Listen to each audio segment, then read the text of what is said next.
এখন রান্না করব মাছের পাতুরি। তার জন্য মাছগুলো কেটে ধুয়ে পরিষ্কার করে নিয়েছি। এর মধ্যে বিভিন্ন রকমের মাছ আছে। প্রথমে দিয়ে দিলাম হলুদ গুঁড়ো, আর দিলাম লবণ স্বাদ মতো।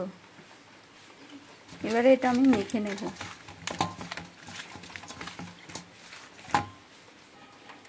এখন দিলাম লঙ্কার গুঁড়ো,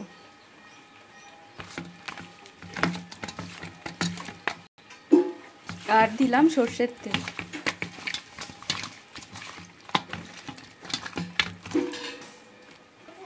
এটা ধনে বাটা।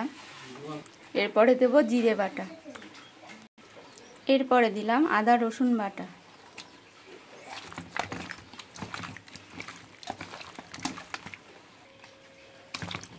এটা ভালো করে মাখানো হয়ে গেছে। এবারে আমি এটা পাতার মধ্যে দিয়ে ভেজে নেব। কলা পাতায় সামান্য তেল দিয়েছি, এটাকে একটু ছড়িয়ে দিলাম। এবারে একে একে মাছগুলো সব এর মধ্যে দিয়ে দেবো।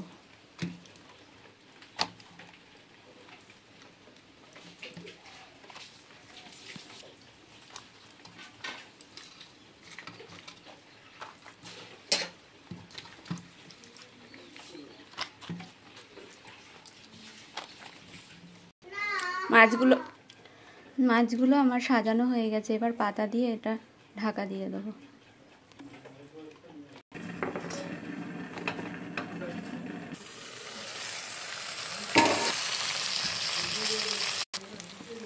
এখন আমি মাছের উল্টো পিঠটাও ভেজে নেব।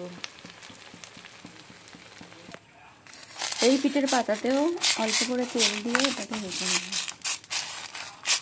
সারা জায়গায় তেলটা ছড়িয়ে দিতে হবে।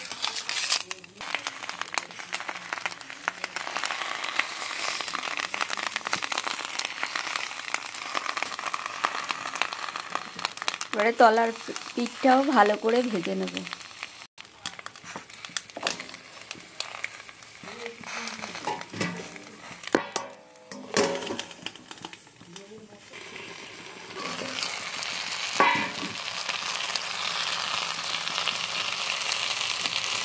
রান্না হয়ে গেছে মাছের পাতুরি। এটা এবার আমি নামিয়ে নেব।